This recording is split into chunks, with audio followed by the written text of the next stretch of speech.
people are starting to court Dion, of course. Now they say University of South Florida and Colorado have been reaching out. That's what reports say. Um, Eminem, University of South Florida. I mean, Florida is his wheelhouse. He recruits in the Southeast. He does very well in Florida. That can be a nice spot. Plus, expectations would be kind of low. Colorado has a lot of money, so his staff will be able to get paid well. And then there's no more Texas and Oklahoma in the Big 12 anymore. I mean, are any of these realistic to me? Because to me, I think this is more realistic than an Auburn or Georgia Tech is. Well, see, first you got to look at like, okay, Dion already rich, but he ain't no fool. Now, if you pay him a certain amount of money, we're gonna see what we saw with Deshaun Watson. He did not want to be in Cleveland. He wanted to be back in Atlanta. But when they came like 230 million guaranteed, fuck everybody else. It's a trump card. So other than something like that, Dion's not gonna go nowhere cold. He never have, even in NFL, he never did like stuff like that. Just his personality. I think a lot of his decisions are gonna be made off his things, his lifestyle. And of course, he stayed in Texas a long time. So any school in Texas, even a smaller one like North Texas or something like that, anybody like that, he'll entertain them. He's from Florida, so he'll entertain that.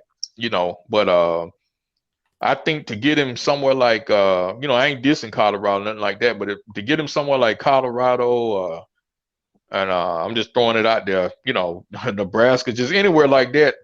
He like to be seen, man. This dude is a pure celebrity at heart, And now, don't get me wrong, Jackson ain't Hollywood, but for poor type black people, you're gonna get the royal treatment, long as you ain't dealing with something negative. I mean, you're gonna have a blast, So, and I don't think he realized that until he got here, and that's what made him kind of fall in love with everything. Was like, damn, man, it's just like, literally walking across campus, like, man, like you damn near on a rap video, and he can relate to everybody.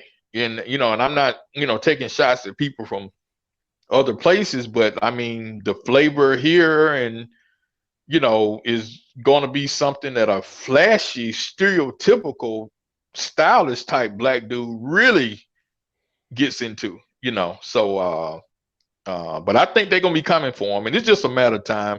Somebody's gonna get him, but I think that it's gonna continue with the SWAC because I think it's gonna be one of them things like where he physically leaves the school, but it's just like like nah, yeah, we in the Sugar Bowl, but shit, man, halftime y'all gonna have to invite a special guest.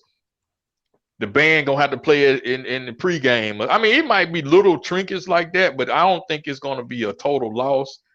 I think it's gonna start a pipeline of better trained overall SWAC coaches. I think he's gonna get a lot of up and coming. Who's the next Mike Tomlin that hadn't got the keys to the big house yet? Hey, come coach it at Valley for 2 years. Now that you done trained, in the NFL, and then, if you can, get your head, you can get groomed and then, come back. I think it's just going to be like a nice little recycling of Dion, more so recruiting tree, just kind of just letting Pepsi and all these other places. Like I say, he's not leaving nobody out. So, I wouldn't be surprised if, right now he handling business, but I wouldn't be surprised. Y'all hold me to it because the show recorded. But I wouldn't be surprised if already he's talking to a lot of people with a lot of money that's not celebrities that want to help and just like, well, hey man, how can you help? It's like, well, hey man, don't worry about reparations. Hey, Turf Valley, you know, uh, get some decent, hydration stuff going on the practice field at Grambling. I mean, stuff that's nothing for somebody else is a big deal in the SWAC. But if you're not in the SWAC or familiar with the You don't SWAC, a know. lot of times you don't know how third world some of the things are now. I mean, just like, you know, uh, I remember when I was a student, the current weight room was nothing like it is now, and that was before Dion. I mean, we basically had the weight room from the '60s, man. It was just like people were strong as hell, but it was a lot of like hardcore type stuff, pulling tires and that Cast type of shit. Yeah, just cast iron, you're type right.